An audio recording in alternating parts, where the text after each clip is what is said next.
professor, e na aula de hoje? Bom, você já está vendo aí que logo no primeiro item eu tenho uma coisa chamada de verbo. Gente, o que é um verbo? Vamos mentalizar? Verbo, professor, ele faz parte de uma coisa chamada de tempo verbal, não é? Exatamente. Então, você já está vendo que o segundo item tem o nome tense. Tá vendo? Pois bem, quando eu pego o tense, que é o tempo verbal, e pego o verbo, conhecendo como é o verbo, eu tenho que me lembrar das estruturas. Como assim, professor? Bom, vocês lembram que as estruturas, elas podem ser afirmativas, negativa, interrogativa. E dentro de cada um desses itens, eu irei dizer para você as regras, as formas, certo?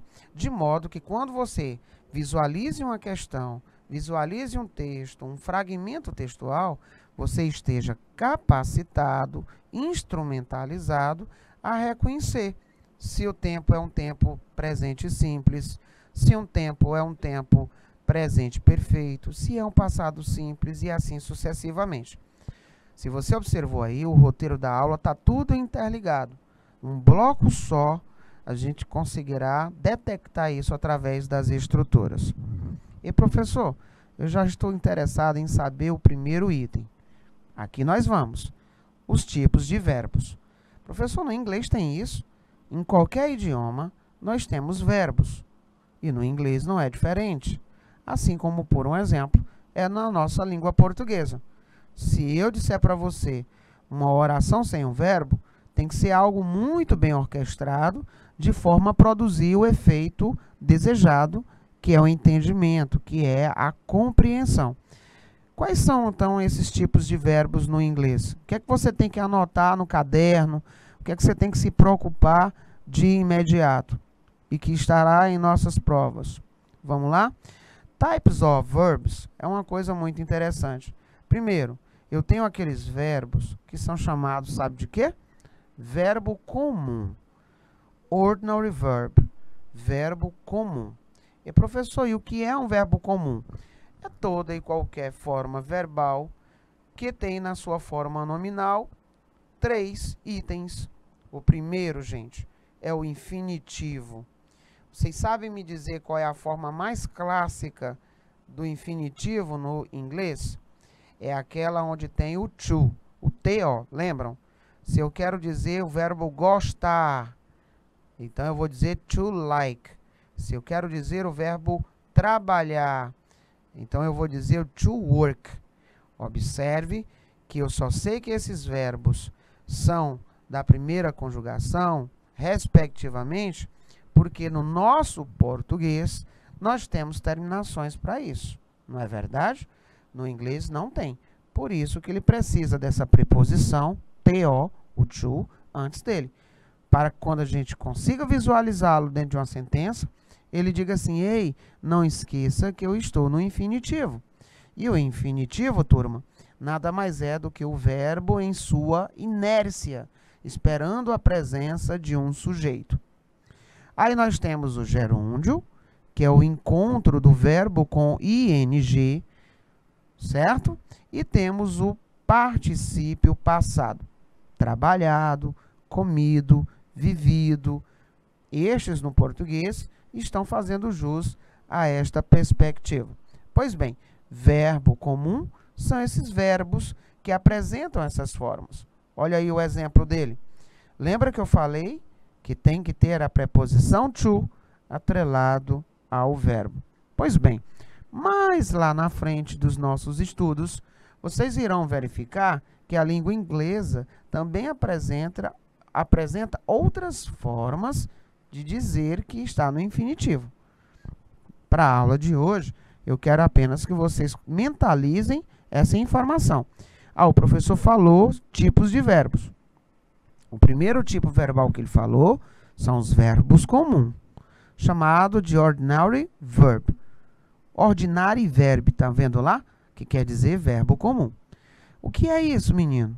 É um verbo que apresenta as 3 formas nominais: infinitivo, gerúndio e o particípio. Então, todo ele tem tem que ter esse tiozinho aí. Por exemplo, o verbo to love, o que é? Mentaliza, o que é o verbo to love? É o verbo amar, né? O que seria, por um exemplo, o verbo to date? Date é encontrar. O verbo to go, verbo ir. O verbo to work, trabalhar. O verbo to search, pesquisar. O que é que eu preciso lembrar desse slide número 5, turma? O verbo comum. Ele é representado com o to antes dele. Vocês conseguiram visualizar isso nos exemplos? Muito embora eu não saiba a tradução, vamos supor, e isso é possível porque nós estamos estudando uma língua, e uma língua é algo muito dinâmico. Ora, se até na língua portuguesa tem ocasiões que eu não sei o que é um determinado vocábulo, não é verdade? Pois bem, basta tão somente, tecnicamente olhando, que todos esses verbos estão na sua forma de infinitivo. Vamos apelidar que é uma forma nominal. É a primeira forma nominal de qualquer verbo, tido como verbo comum. Na sequência, eu vou trabalhar aquilo que apelidamos da segunda forma. Lembra que a segunda forma é o gerúndio? Pois bem, o gerúndio, ele vem com esse ing. Observe que eu vou eliminar o to e ele vai sofrer umas metamorfoses, umas transformações. Por um exemplo, diz a regra que quando o verbo ele é terminado em letra E, você tira essa letra E e acrescenta ing. Então, ficou dançando. Flee tem 2 Es, então ele não perde nenhum, vai receber ing, então fica fugindo. O to be só tem o E, faz parte da exceção. Ele não pode perder essa letra E, porque senão ficaria somente a letra B de bola. Ah, é o verbo be? Não existe, não é isso?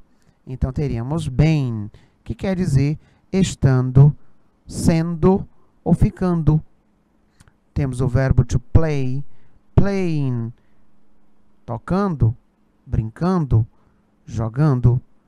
Nós temos o verbo to sit, sitting, que quer dizer sentando. To bow, bowing, que quer dizer curvando. Professor, o meu inglês não é muito bom, o senhor sabia? Pois bem, mas tecnicamente, o que é que eu tenho que olhar? Eu vendo um verbo desse, eu sei que com o to, ele é infinitivo.